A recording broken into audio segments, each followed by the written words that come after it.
મોડી રાત્રે રાહુલ ગાંધી એમ્સ પહોંચ્યા. કડકડતી ઠંડી વચ્ચે ફૂટપાથ પર સૂતા દર્દીના પરિજનોને મળ્યા. લોકસભામાં વિપક્ષના નેતા અને કોંગ્રેસના સાંસદ રાહુલ ગાંધીએ મોડી રાત્રે દિલ્હી એમ્સની મુલાકાત લીધી હતી. કોંગ્રેસ નેતા સારવાર માટે આવેલા દર્દીઓ અને તેમના પરિજનોને મળ્યા અને તેમની સમસ્યાઓ સાંભળી. આ મુલાકાત પછી કોંગ્રેસના નેતાએ કેન્દ્ર અને દિલ્હી સરકાર પર દર્દીઓ પ્રત્યે અસંવેદનશીલતા દાખવવાનો પણ આરોપ લગાવ્યો. રાહુલ ગાંધીની આ મુલાકાતના ફોટા કોંગ્રેસના ટ્વિટર હેન્ડલ પરથી શેર કરવામાં આવ્યા. ફોટા સાથે લખ્યું હતું કે દૂર દૂરથી સારવાર માટે આવેલા લોકો અહીં રસ્તાઓ, ફૂટપાથ અને સબવે પર સૂવા માટે મજબૂર છે. મોદી સરકાર અને દિલ્હી સરકારે તેમને પોતાના હાલ પર છોડી દીધા છે. તેમણે પોતાની જવાબદારીથી મોઢું ફેરવી લીધું છે.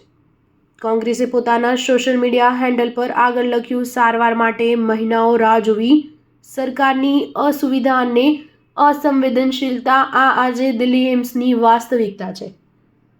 પરિસ્થિતિ એવી છે કે જે લોકો દૂર દૂરથી પોતાના પ્રિયજનોની બીમારીનો બોજ લઈને આવ્યા છે, તેઓ આ કડકડતી ઠંડીમાં ફૂટપાથ અને સબવે પર સૂવા માટે મજબૂર છે.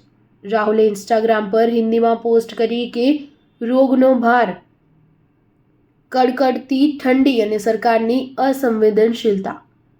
આજે હું એમ્સની બહાર એવા દર્દીઓ અને તેમના પરિવારોને મળ્યો જે દૂર દૂરથી સારવારની શોધમાં આવ્યા છે. સારવાર માટે જતી વખતે તેમને રસ્તાઓ, ફૂટપાથ અને મહાનગરોમાં સૂવાની ફરજ પડે છે. ઠંડી જમીન, ભૂખ અને અવ્યવસ્થા વચ્ચે દર્દીઓએ આશાની જ્યોત પ્રજ્વલિત રાખી છે. સ્ટાર ન્યૂઝ 7 હંમેશા સચ્ચાઈની સાથે.